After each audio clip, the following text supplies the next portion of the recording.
Я приветствую вас, дорогая церковь. Я хочу использовать эту возможность, чтобы также поздравить всех вас с этим великим и радостным праздником, который мы только что праздновали, с Рождеством Христовым. Моя проповедь сегодня будет в основном на английском языке, но тема моей проповеди и главные пункты, они будут высвечены и на английском, и на русском. Я надеюсь, что те, кто, может быть, не понимает хорошо по-английски, все равно могут понять смысл моей проповеди и получить от нее благословение. Time is continuing to fly, and we will be celebrating the new year in just a couple more days. Every year around this time, most of us reflect on this past year and everything that was. Big life changes. Maybe some of you are celebrating weddings. Maybe some of you were celebrating additions to the family. Maybe some of you had kids this year. Maybe some of us lost loved ones this year. Some of us are looking back at our accomplishments that we had this year. Maybe some of us are looking back at some failures, answered prayers, joyful moments, and difficult times. But we also begin looking ahead at the new year that's coming up in just a couple more days. And we start making resolutions and building plans. We start thinking about the things we want to change in our lives, things that we want to start doing, maybe things that we want to stop doing, things that we want to accomplish, and things that we are praying for, and so on. Well, for the past several weeks now, our youth has been studying the book of Daniel. And today I want to share one of the stories that we recently read that I believe will help prepare our hearts and our mind to go into the new year. As you can see, I titled my message, Fragile Walls, Хрупкие Стены. If you have your Bibles with you and you want to open up and follow along as I read, we're going to be reading from Daniel chapter 5, the first 4 verses. Даниила, 5 глава, первые 4 стиха. King Belshazzar gave a great banquet for 1,000 of his nobles and drank wine with them. While Belshazzar was drinking his wine, he gave orders to bring in the gold and silver goblets that Nebuchadnezzar his father had, taken from the temple in Jerusalem, so that the king and his nobles, his wives and his concubines might drink from them. So they brought in the gold goblets that had been taken from the temple of God in Jerusalem, and the king and his nobles, his wives and his concubines drank from them. As they drank the wine, they praised the gods of gold and silver, of bronze, iron, wood, and stone. The story begins with King Belshazzar throwing a huge party for 1,000 of his nobles, his wives, and his concubines. At this party, they drank the best wine, they ate the best food, they had the best music, and they had the most beautiful women. However, this party wasn't just confined to the royal palace. This party was a citywide party consisting of eating, drinking, dancing, and doing other evil things before the Lord. What we don't read from this text is that at this exact moment, this same night that King Belshazzar was partying with this entire city, the city of Babylon was surrounded by the Medo-Persian army. The great Medo-Persian army was knocking at the gates of Babylon. And what was King Belshazzar's reaction? Let's party, everybody. Давайте мы будем пить, мы будем веселиться, мы будем есть. Now, we would think that if a city would be surrounded by an enemy army, the king would be focusing on protecting his city. He would be discussing defense plans with his army commanders. He would be seeking wisdom and advice from the elders, or maybe even turning to the Most High God and asking for forgiveness for his sins and asking for mercy for himself and for his city. But no, not King Belshazzar. He is partying and drinking along with the entire city. Why? Why did King Belshazzar throw a citywide party while Babylon was surrounded by the Medo-Persian army? Well, it was because he was confident in his city's walls and defenses. Was he wrong to be so confident? Well, let's take a look at the city and at the defenses that King Belshazzar was fortified in. The city, in fact, was great. It was called Babylon the Great, and the city's defenses weren't any less impressive. The city was surrounded by 17 miles of walls. The walls were 87 feet thick and up to 300 feet high. The outer wall had 250 watchtowers. 6 chariots could ride side by side on top of these walls. They even held chariot races on top of these walls. The walls had 100 gates that were made of thick, poured bronze.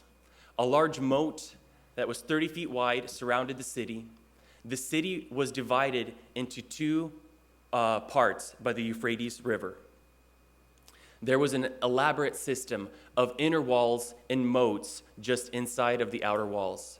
And stored up within the walls were provisions for up to 20 years, so that if an enemy were to surround and lay siege to the city and try to starve the city out, they had provisions for up to 20 years that could make them thrive and last and wait out the army that's surrounding them. King Belshazzar was partying because he wasn't afraid of the Medo-Persian army.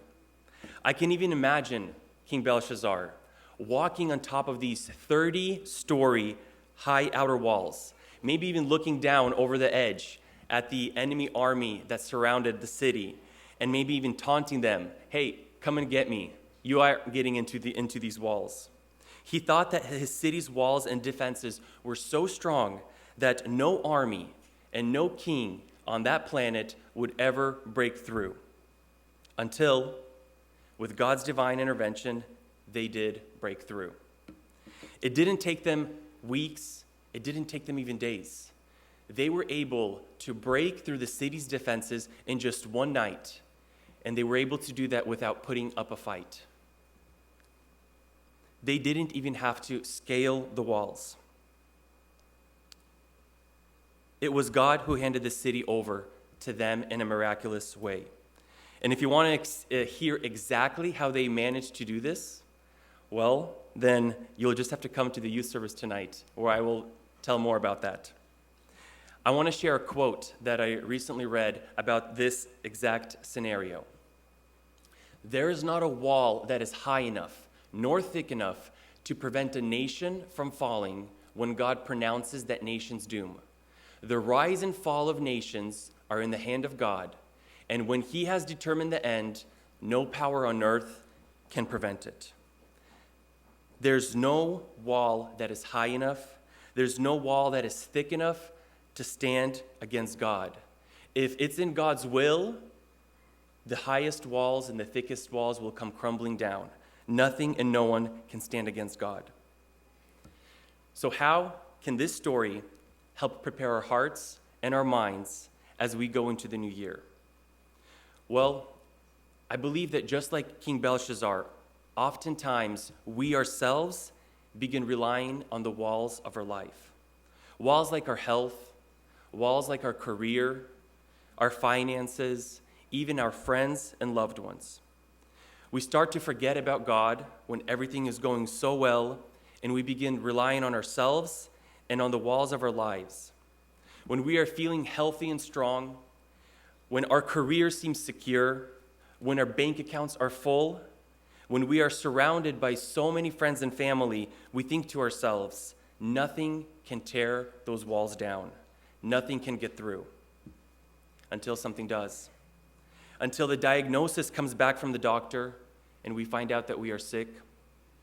Until we get injured.